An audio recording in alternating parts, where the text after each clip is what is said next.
everyone. I hope you are all well. Thank you very much for coming to our webinar today. Please let me know in the comments if you can all hear me. Let me know if the sound is all okay. I hope you have had a good start to the week. Let me know how you are in the chat as well. Hello, everyone. Thank you for sending in your messages saying hello. It's very nice to see you all. Bonjour et bienvenue à ce webinaire ouvert à tous. Avant de commencer, pour ceux qui ne nous connaissent pas, je m'appelle Cecilia. Je suis une professeure d'anglais natif et le Cercle des langues est une école d'anglais en ligne pour les adultes. Nous proposons des formations d'anglais sur mesure en fonction de vos objectifs, de votre niveau et de votre budget. Et la bonne nouvelle, c'est que nos formations sont finançables par CPF. So if you would like to start English lessons, please come and speak to us. So today's webinar will be on how to feel more confident with technology at work. Now, this is a very important topic because nowadays, even if you don't work in technology, you will often find yourself, or you'll pretty much always find yourself using technology on a daily basis. It is very hard not to. A lot of business is conducted online, especially at the moment with COVID. A lot of our interactions, our meetings, they all need to take place online.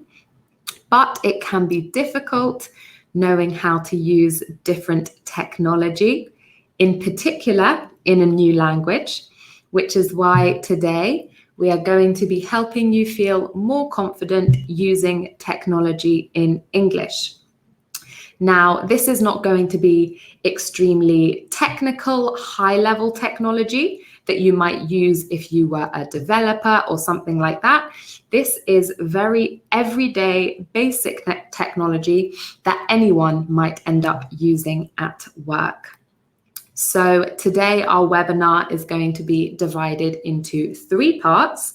So in part 1, we will be looking at key IT. IT stands for information technology, key IT vocabulary. In part 2, we will be looking at best practices for using the internet. And in part 3, we will be looking at dealing with technical issues. So let's get started. So to start things off today, as I mentioned, we're looking at key IT vocabulary. And I thought it would be good to start with a quiz and see what you already know. So here are 3 pictures. Can you tell me what each of those are? So if you know what any of these pictures are, please write in the chat. So you can number 1, 2, 3. Brilliant. So Julien and John, you've already got number 1 correct. Brilliant. So the first one is a laptop. Yes, okay. So I see you have got the last one as well. You've got charger.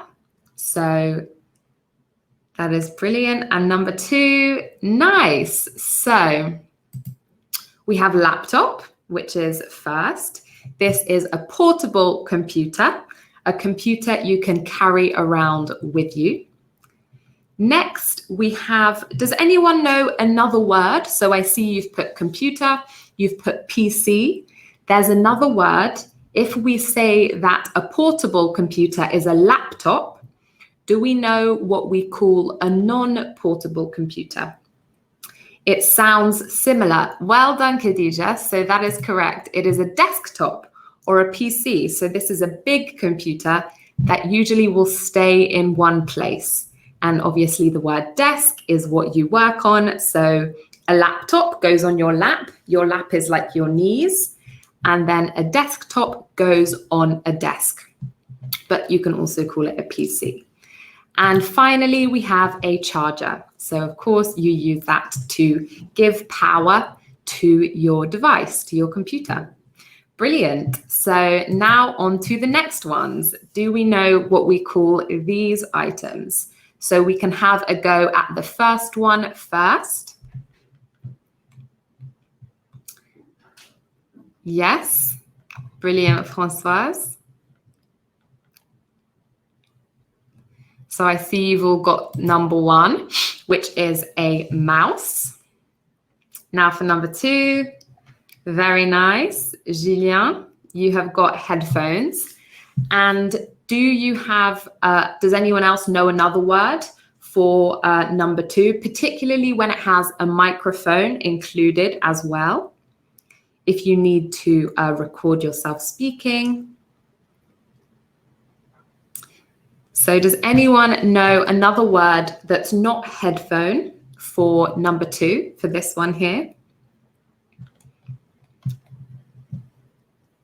So for number two, we have headphone. We could call them headphones. Just make sure that that is plural, headphones. Or we can call it a headset.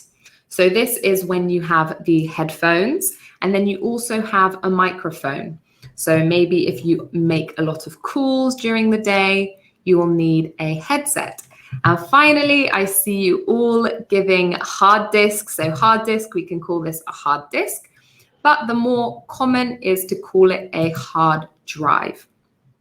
So a hard drive, you can have an internal hard drive, which is inside your computer.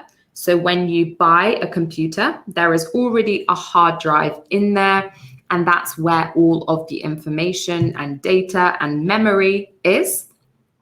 Whereas this, well, this is actually, I think, an internal hard drive, but you can have an external hard drive. I'll write external in the chat, but this is a hard drive that is separate to your computer, and you plug it in to your computer. So now we're going to move on to the different parts of a computer. So you can see this is a desktop setup. This is a desktop with lots of different components. Can you tell me what each of those are? So you can write A next to the one that you want to say, just write the number and then write what it is.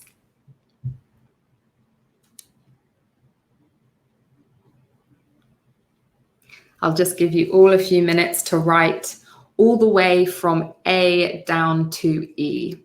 So please write them all. Okay. I'll give you a few minutes because this is quite a few answers. So you need 5 answers. And make sure you write the letter next to the answer, so I know what you are talking about, so that I know which arrow you are talking about. So we've got a few. Do we have any more answers, or are these all the ones you know so far? Okay, very nice. So keep your answers coming in.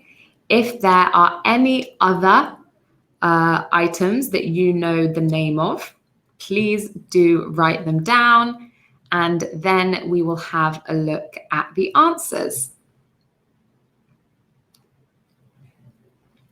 Okay, brilliant. So if no one has any more answers, we will have a look now. So for A, we have a monitor. I see, John, you got that right. Very nice. So monitor refers to the whole device. So it has, it's where the screen is. I'll give away what B is. But the monitor is the big device which displays your information, displays a website. It's what you can look at your information on. Then we have B, a screen. So a screen, is a part of the monitor. That's the place where the information is actually displayed with light. It's got a light behind it that allows you to see. Then this little one, we have a speaker.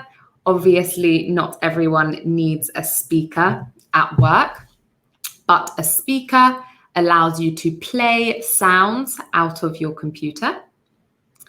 We also have a mouse pad. So very nice, Françoise, you got mouse pad.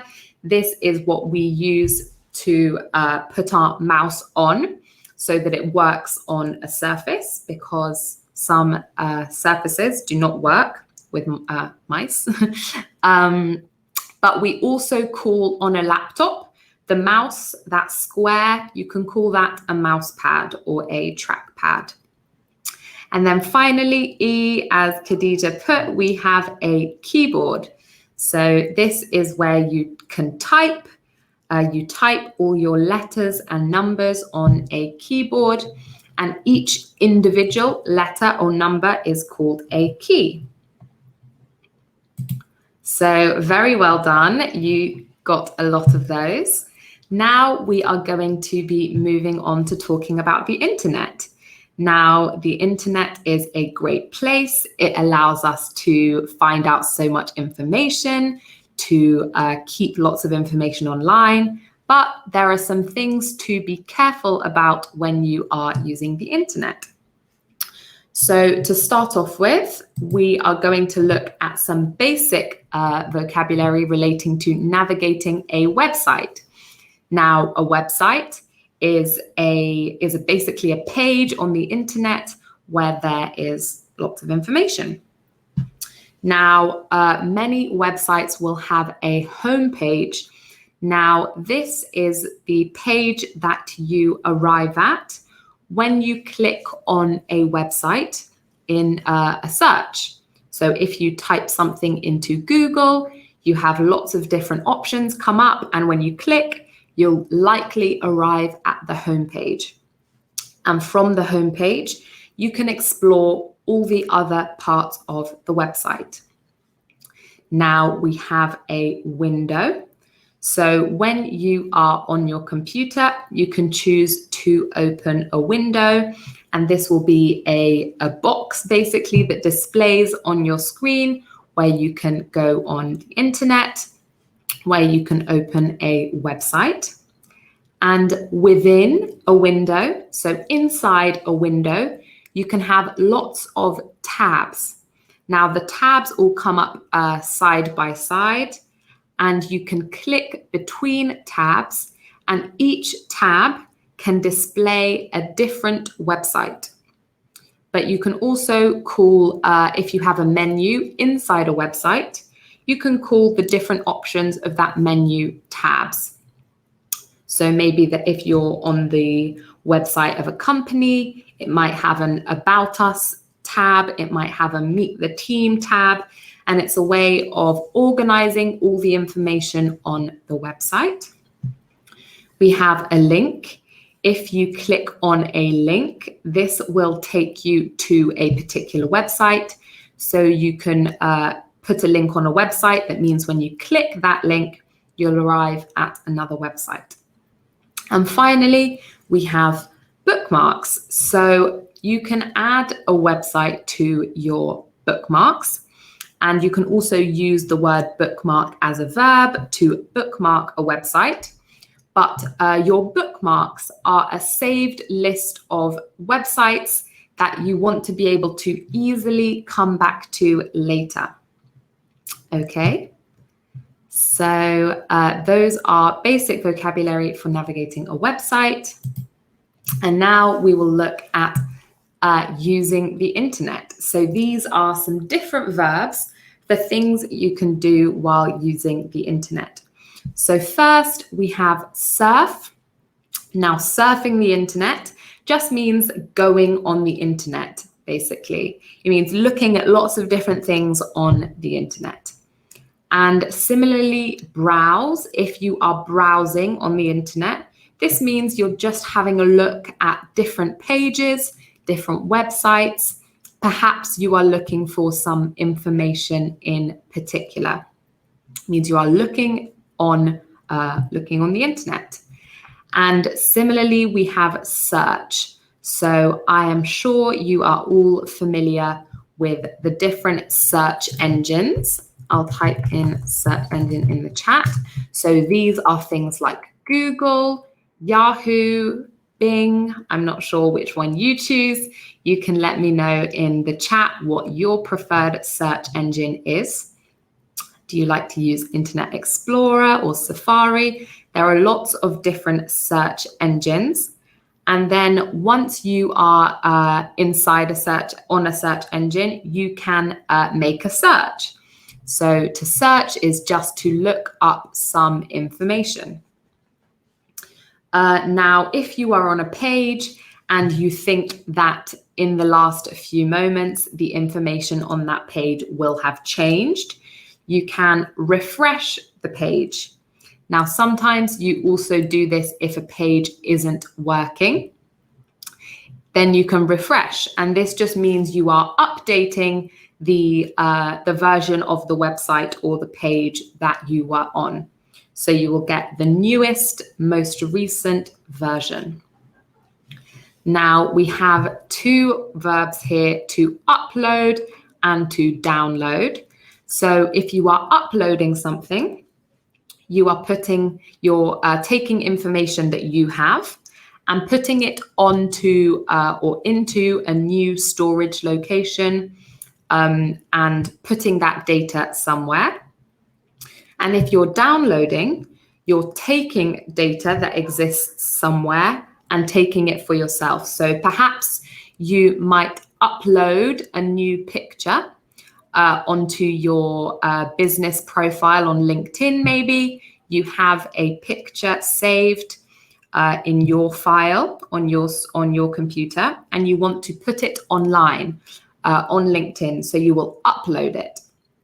But maybe you saw a very interesting article related to your latest project at work, and you want to save it from the internet onto your computer. In that case, you will download. Now we have the word backup. So this is very important because you never want to lose any of your information or any of your hard work. So to back something up means to put your data in another place as well. So if you have a backup, maybe on an external hard drive, that means if anything happens to your computer, you have it stored somewhere else. And the loading information typically loads on a page. It's just taking the time to appear. And finally, we have copy and paste. So usually these two things go together. If you copy something, you are making another version of it to save. And if you are pasting, you are putting something that you have copied in a new place. Okay. And finally, we're just going to have a look at online safety. So this is very important. As I mentioned earlier, there are lots of people online who want to do bad things. Couper is cut. Yes, so couper is cut, and then copy is like copier. So it's pretty much the same in French. No worries at all. So the internet can sometimes be dangerous. There is lots of information, maybe personal information. So you need to take some precautions. I'll write this word as well. Precautions are taking measures to be careful. Basically just being careful to take precautions. So first, we have a firewall. Now, a firewall is a computer program or some hardware that stops people from accessing your data without permission. Next, we have password. I'm sure many of you have passwords. You use passwords on a daily basis. This is a string of letters or numbers that grants you access into an account or into a particular website or program, and you need to keep your passwords secret, of course. We have antivirus software. So your computer might have been attacked by a virus. Virus, in the same way we use it to talk about illnesses in health, a virus will attack a computer or software and prevent it from working properly. So to stop this, you might have antivirus software which will protect your computer from viruses. Another thing you might use to keep your data safe is encryption. Now, if you put something in encryption, it means you convert it into a code. So perhaps you're sending very confidential. Confidential is another word I'll write down. Confidential means private, very secret. If you are discussing confidential information, it's easy for someone to access that information if it's just written out in English or in French. But if you put it in encryption, if it's encrypted, it will be in a code that is much more difficult to read, which will protect the information. And often if you encrypt something, you are protecting it against a hacker. So we have this word here, to hack, which is to gain access to information or a system illegally without permission. So maybe you've heard news stories about big companies being hacked or hackers accessing, I don't know, all of the company data. It's a big issue in data protection and privacy, but it does happen. And another thing people do to try to protect themselves against hackers is use two-factor authentication. So maybe you have seen this on Google when you have a password and then you also need to use a code that will be sent to your phone. So two-factor authentication is when there are two stages to be able to log in to something or an account. Another word you might have seen is a cookie. So unfortunately, this is not something delicious we can eat. It is a file that contains information about an internet user. So of course, when you're using the internet, your online activity is always being recorded and saved. And it gets saved in the form of cookies. And finally, we have a network. So if you are connected to the internet, this means you will be connected to a network. Perhaps it will be a Wi-Fi network. This is wireless internet. But this is the connections, basically, that allow you to be online. So now let's have a little check of what we've learned. So what do we call it when we load the newest or most updated version of something? So usually a website or a web page. Can anyone remember? Please let me know in the chat.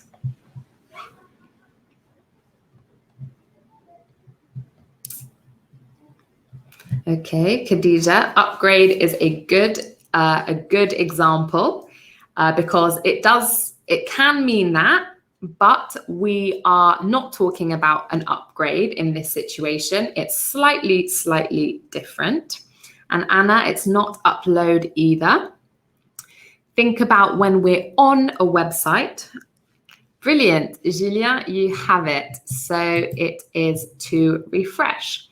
Now remember, refresh is you click a button usually, and the newest version of the website will come up. Now upgrade, you can definitely upgrade upgrade something. This means to go to a better version of something. And usually, of course, it will be newer as well. And Anna for upload. Upload is to put some information onto the internet or onto another site. Now, what do we call the saved list of websites that you can easily and quickly access later?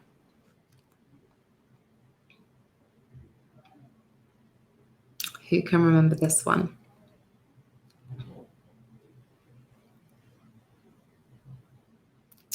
Very close, Khadija. I think you got the right one, but just the spelling you need to be careful of. Brilliant, Anna. Thank you very much. So it is indeed a bookmark, or bookmarks if you want to talk about the whole list.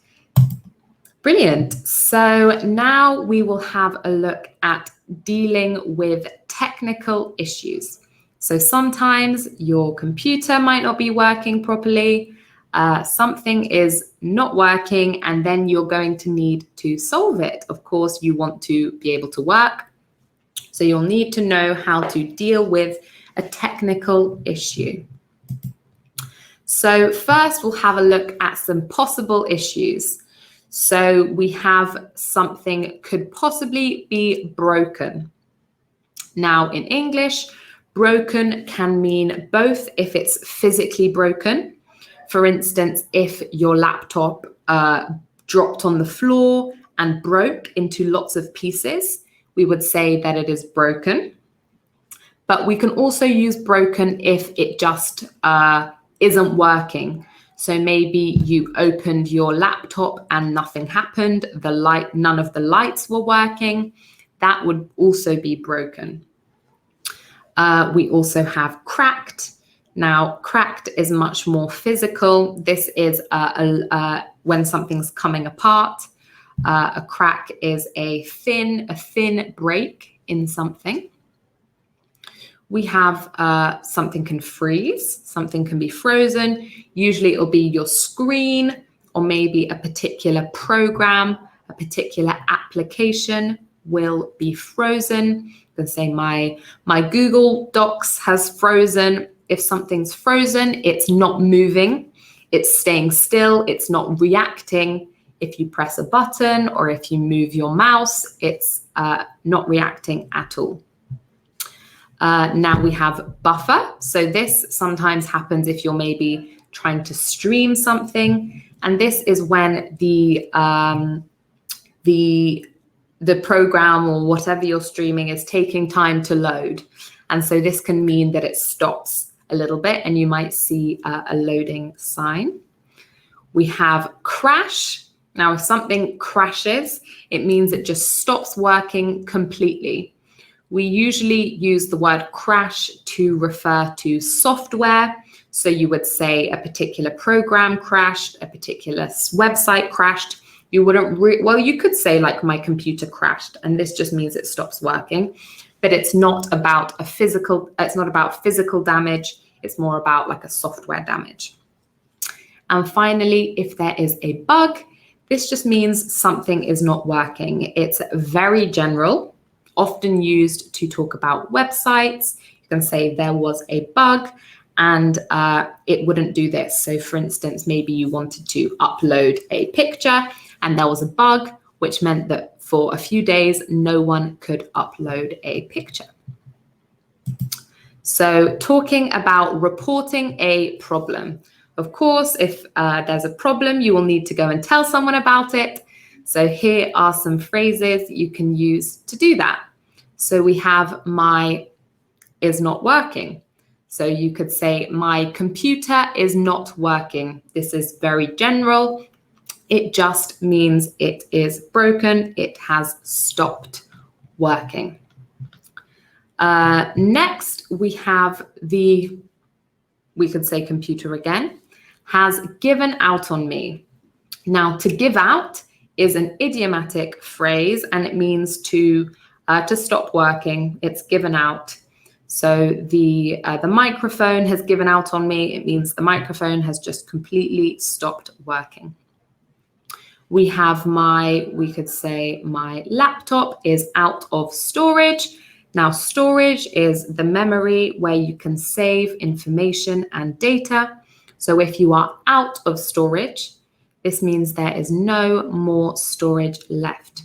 So you might need to go and buy an external hard drive to save your work on. And finally, we have it won't turn on. So this is an issue where if you have opened your computer and you have tried to turn it on, you have pressed the on button and nothing is happening. I hope you don't have to use any of these phrases in the near future, but in case you do, here they are. And finally, some possible solutions. So of course, if you report your problem, hopefully someone will tell you how to fix it, or you will realize how to fix it yourself. So here you see we have a lot of words starting with re. So the prefix re means to do something again. This re means to do something again. And when it comes to technology, we know that often you just need to try again, try starting it again, or maybe turn it off and turn it back on again. So that's why we have this re prefix. So first we have restart. Now this is to try and start something again. So perhaps if it was a program, you would close the program and try to restart it. We have reboot. Now, if you boot something up, it means you get it started, get it going. So a reboot is basically just to restart. Maybe it could be a little more deep in that you're starting over the whole computer rather than just maybe one program. And then finally, we have reinstall. So if you install something, it means you put it onto your computer. You could install an application. So if you reinstall something, you can delete it and then install it again. We have update. So update is to give the newest version of something again. It's if you want to update your laptop. Sometimes you might get a message from Windows or something saying you need an update, and this is when the software is going to have a newer version. We have troubleshoot. So troubleshooting is looking at a problem to try to find the solution. So sometimes you can do troubleshooting online, where you type your problem into the computer and it tries to figure out what the problem is. And finally, we have to unplug. So unplug is, of course, you plug something in with the plug. This means connecting it to another thing with a wire. So if you unplug, it means you take out this plug from the socket and disconnect it. So now we'll just have another quick look at what we've learned. So what word do we use when a screen or program stops moving or reacting? Can you let me know in the chat? Brilliant. So freeze is the correct answer. And if for the adjective, you can say it is frozen. And can anyone form a sentence using this expression? So there is no right answer. Just perhaps give an example that you have experienced or a made-up example. Brilliant. So Khadija, my laptop's not working. Françoise, my laptop is not working. My screen is not working. My computer is not working. As you can see, you can put pretty much any noun in here. So I said my charger is not working, but this is a very useful phrase. So that brings us to the end of our webinar for today. I hope you have enjoyed. Please let me know in the comments, in the chat, if you have any final questions. Let me know if you have any questions.